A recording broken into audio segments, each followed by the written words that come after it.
Ukraine के बीच की जंग अब एक भयानक मोड़ लेती दिख रही है। रूस ने एक बड़ा मिसाइल हमला करके दुनिया को हिलाकर रख दिया है। रूस ने यूक्रेन पर एक बड़ा मिसाइल हमला किया है। रूसी राष्ट्रपति व्लादिमीर पुतिन ने यूक्रेन पर बड़ा हमला करने की पुष्टि की है। पुतिन ने कहा कि रूस ने यूक्रेन के पश्चिमी देशों की मिसाइलों से हमला करने के बाद hypersonic intermediate range ballistic missile दागकर जवाब दिया है।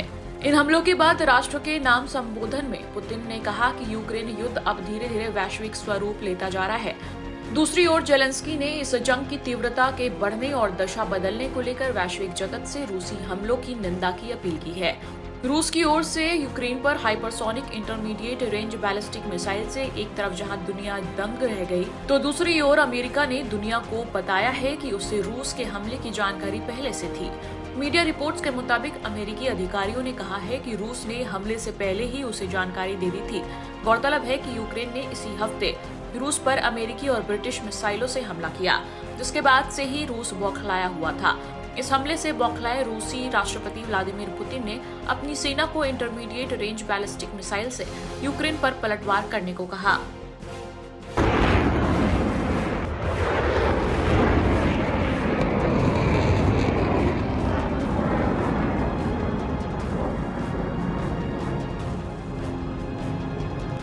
बीते दिनों ही अमेरिका के निवर्तमान राष्ट्रपति बाइडेन ने जाते जाते यूक्रेन को अमेरिका के एडवांस हथियारों से रूस पर हमला करने की मंजूरी दी थी।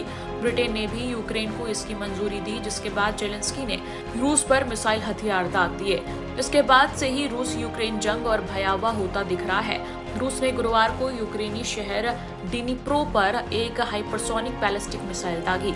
यूक्रेन के मुताबिक ऐसा पहली बार है जब इस जंग में रूस की ओर से हाइपरसोनिक बैलिस्टिक मिसाइल दागी गई है। इस हमले के बाद से ही 33 महीनों से जारी इस जंग की तीव्रता और बढ़ गई है। इस बीच रूस के राष्ट्रपति व्लादिमीर पुतिन ने राष्ट्र के नाम संबोधन में देशवासियों को अपने फैसले की जानकारी देते हुए कहा कि मॉस्को ने एक नई मध्यम दूरी की हाइपरसोनिक बैलिस्टिक मिसाइल से यूक्रेन के मिलिट्री बेस पर हमला किया। उन्होंने कहा कि हमारी शक्तिशाली फौज दुश्मन की हर गुस्ताखी का जवाब दे रही है।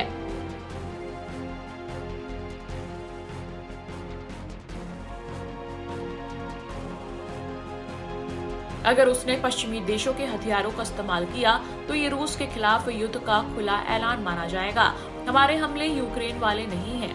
हम आपकी सुरक्षा और अन्य हितों का ध्यान रखने के लिए प्रतिबद्ध हैं।